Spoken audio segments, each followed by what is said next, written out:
आयमा दिन खन गे जहां रेंगे नाचार हर को मेना आकात कुआ रायगंज रेन उनको दो पिछले रे मेना आकात कुआ जस्ती कायते जहां आदिवासी काना को उनको गे तायम रे मेना आकात कुआ और उनको आते गे रायगंज रेन स्वेच्छासेवी संगठन मित अंकन प्रतियोगिताय सापड़ावले ताहेकाना। दीर्घदिन धरेई ग्रामांचले दरिद्र शिशु विशेष करे पिछिए पड़ा आदिवासी शिशुদের मानोन्नयने काज करे चलेছে রায়গঞ্জের স্বেচ্ছাসেবী সংগঠন আন্তরিক।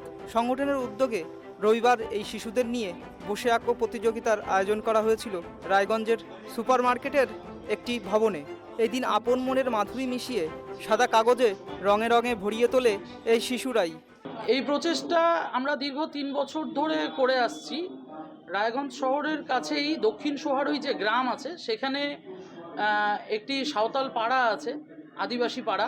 সেই পাড়ায় শিশুদেরকে আমরা চেষ্টা করি গতানুগতিক শিক্ষার বাইরেও যে সমস্ত গান, নাচ, কবিতা এই ধরনের শিক্ষায় শিক্ষিত করতে, এবং প্রায় 3 বছর ধরে এই ধরনের কাজ হচ্ছে।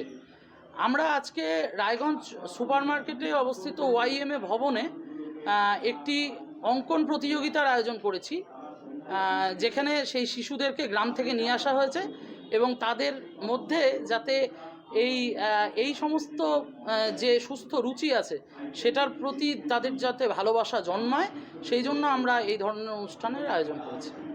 বিশিষ্ট শিক্ষাবিদ সুশীল গোস্বামী, অধ্যাপক দীপক বর্মন, অধ্যাপক সুকুমার বারৈ, রায়গঞ্জ মার্চেন্টস অ্যাসোসিয়েশনের সম্পাদক অতনু বন্ধু লাহিড়ী, রায়গঞ্জ কালচারাল ফোরামের সম্পাদক শান্তনু চট্টোপাধ্যায় সহ অন্যান্যরা এই কর্মসূচিতে উপস্থিত ছিলেন।